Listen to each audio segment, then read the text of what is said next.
Hello, and this is Daniel Samekela, and today I just want to share with you on a very important topic. I'll focus this on Zambian politics. Um, it's important for me to tell you that there are two things in life that have been very important for me. And these two things, I think, they're very cardinal to every sincere person. One is religion, second is politics. We grew up being told that politics and religion do not mix, but that was truly a blue lie. Whether it was a white lie or a blue lie or yellow lie, whatever color you may give it, that was what it is. Um, Coming to Zambia, we realized that in 1991 up to now, religion has not divorced politics. Politics and religion, they have been coupled since 1991. If not, even time of Kaunda, I think religion has been very instrumental to the Zambian politics. For example, Evangelical Church of Zambia, which was started by the Kaunda and UNIP, it is still in existence today. Look in Europe, there's Church of Scotland, and the Church, I think London, England, yeah, something like that. So you see that church is very fundamental to politics, just as politics is fundamental to religion as well. Now, today, I really want just to. The reason why I told you about religion is because that's what I believe in very much. But today, I just want really to focus on polarization. What polarization do in politics, or rather, party polarization. So, or issue polarization. I'm blessed that I'm in America, and every day these things are very practical, very practical, and we see them. Um, we see, how, in America, there's between the conservative and the liberal, and this one maybe a pro-life, and this other one maybe be pro-abortion, and all these ideologies may belong to a particular party. So in this case, let's get back to Zambia. What are issues in Zambia that have caused polarization? But in Zambia, we don't really discuss typically issues. I think most things are quite personal, which we actually marry into politics. So this thing may actually become to be considered as a political issue when actually they're on the level of personalization. But also let me say that individual candidate in politics is very important. For example, we have to look at in America right now. There's Donald Trump, who has been quite a crazy guy, and it looks to be unstoppable in the way he's running his politics, and in the way he's campaigning, and how the polls, how they are supporting him. So really, that's his personality, and most people are really following his character and his personality, and so that is very important. And it's not really about issues. I don't know really if he's ever saying anything new that the American have not heard. It's just that the way he put it, and probably people want to trust him more than they can they not trust Cruz. They can tell Rubio. They can trust Dr. Carson, or can or any other candidate in the GOP. Your character really plays a very great role in the political system. So that is why I talked about it is very essential for us to examine actually polarization. What are the things in Zambia that are so polarized, and they intend to make people fall apart. um, I love America because there's always blue voters and red voters in the blue states and red states. So that really is it's something that differentiates this. Actually, there are blue states and the red states, which of course we saw in Zambia in the last elections, where there was, okay, this region is voting UPND and this region is voting PF. So except that, when we are campaigning, people believe more in certain people, and also other people believe less in certain people, and some that kind in between. In America, we call those in between as independent. They don't belong to the Democrats. They don't belong to the Republicans. So they remain in between, and they are not really accused of supporting anybody. But also, these are very, very important people that either the Republicans and the Democrats, they'll try very much to persuade these in between, so that they can sway them to their side. So they are very determined, and they are very important factors in politics.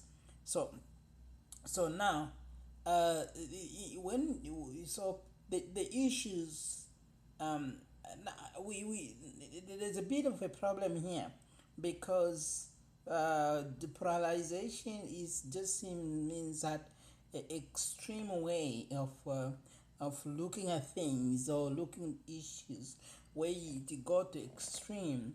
And but now this again, I'm saying that polarization, or the way the issues can come up, may be either negative or positive. Okay, if let's say we say, okay, we are going to build roads, we're going to build hospitals, we're going to build schools, we're going to make sure that everybody, child go to school for free. You see, that may be actually be negative and positive to the economy of Zambia. But there's the Zambian people, especially the poor and everything like that, they may not look at it as negative, because in the long term, maybe probably that may affect the economy of the country, because the country has to borrow money in order to do such kind of things. But that may not actually be an issue to the majority of the poor Zambians. But somebody who's living well, they already have money, and probably they've already made the money in politics. So they'll say, oh, no, no, no, no, we can't do that. We already have a lot of dates, and we can't afford to get more dates. You see, so kind of a pulling this way and another. And the poor people say, well, us, we can't send our children to school, we have nothing, so we'll rather vote for somebody who make a road to pass through our village, or rather vote for somebody who's gonna build a school in our village. So there's that kind of response not to issues, how they play out. And you see, these issues may be either positive or negative, depending as to who's receiving that kind. For example, I'll give one example. When the Democrats voted in Roosevelt, there's Roosevelt was so kind of like he was going to put austerity in the economy because the American economy was really going down. I think that was time of Great Depression. But you see, when Roosevelt became the president, he reversed that. When he established the welfare system and a kind of thing like that. So you see, and that is kind of the most Republican. They didn't want that, but eventually this the New Deal. It was called a New Deal by the Democrats. Rather New Deal policies that were established by the Democrat. Um, Now, though over the years, the same New Deal kind of narrowing down because most people they feel like we're giving too much money food to the poor or too much welfare. So the Democrat have been compromising on that part of the welfare part. So which means the kind of giving in to that policy that was created then. So any issues, it has its lifespan, and certain times when it dies out, and that dying out depends probably on the generation, and generational changes.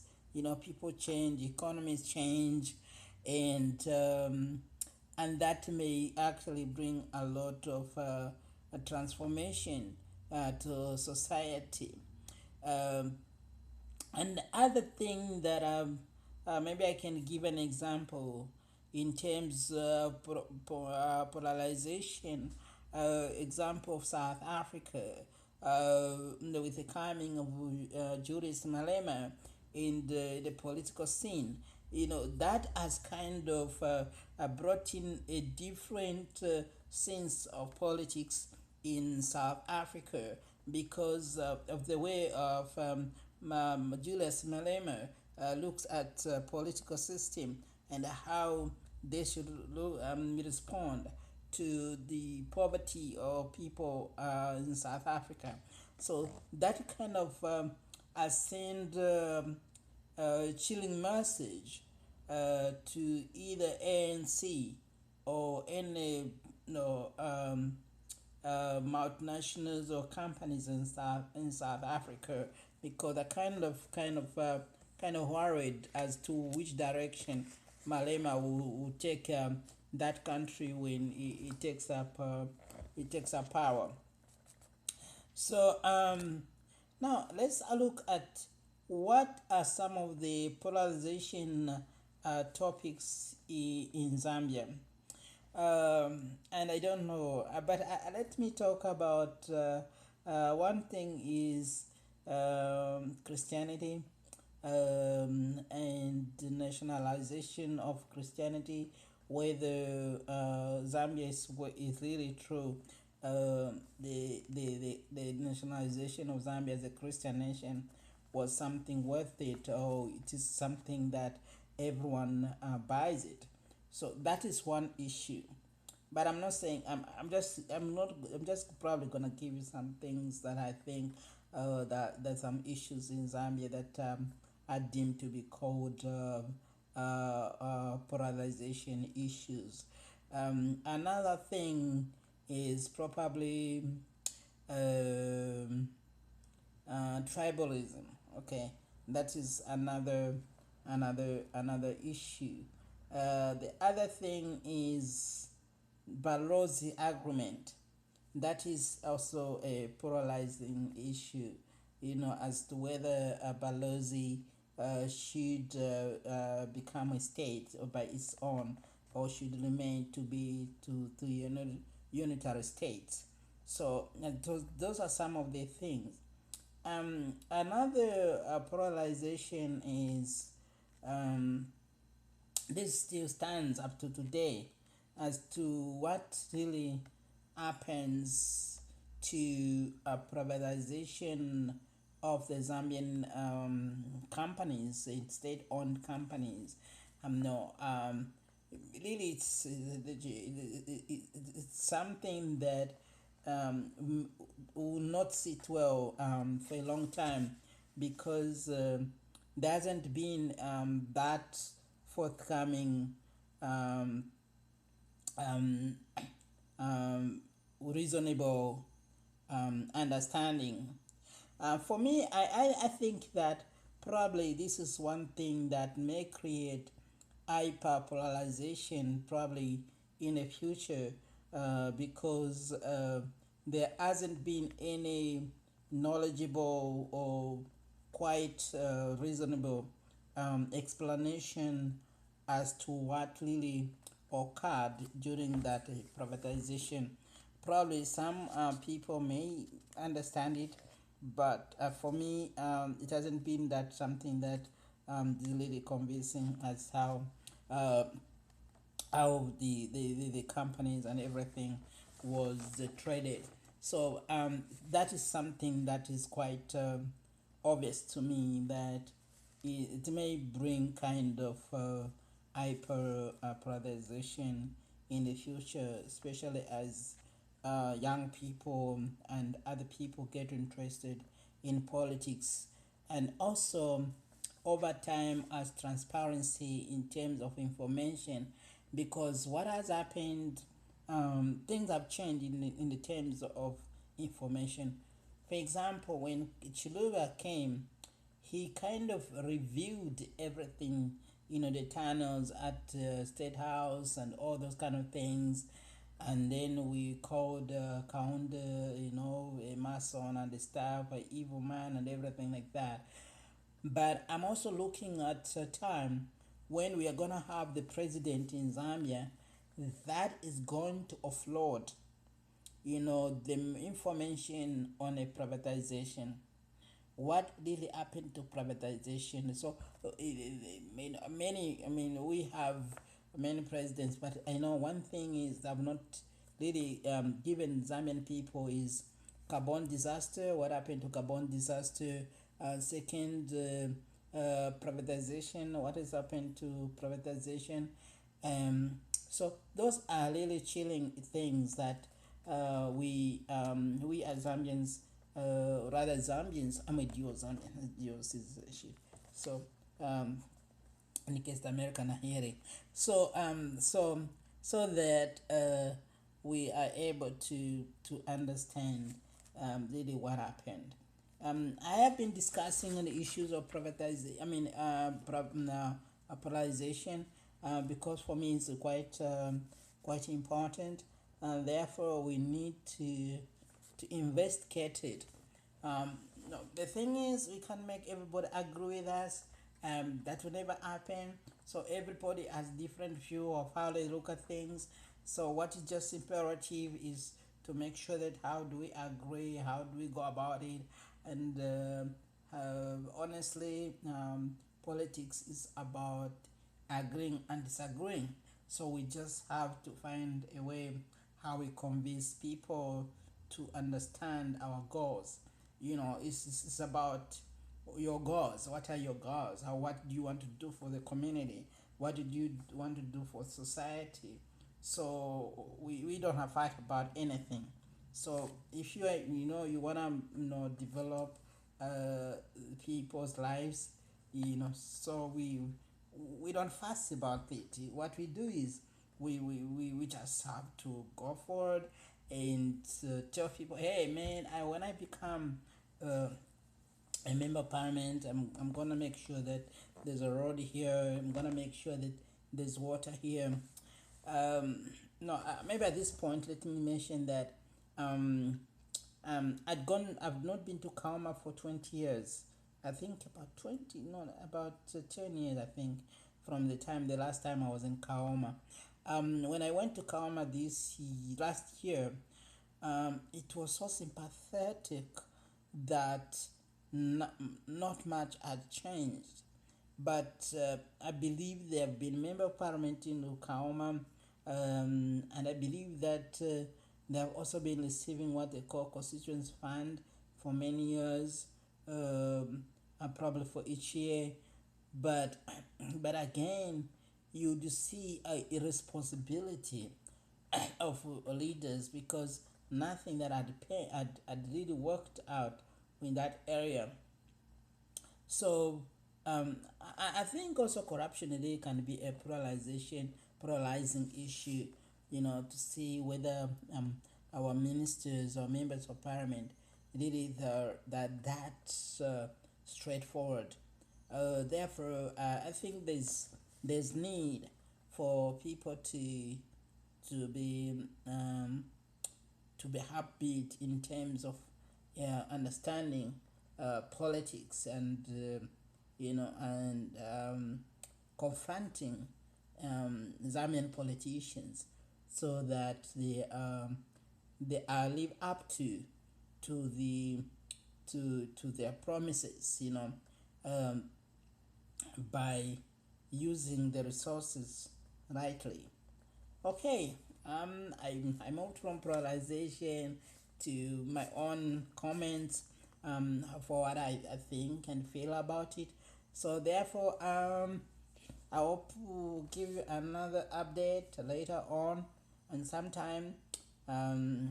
So I hope you find time to watch this video. Thank you. God bless you. This has been Daniel Somekela.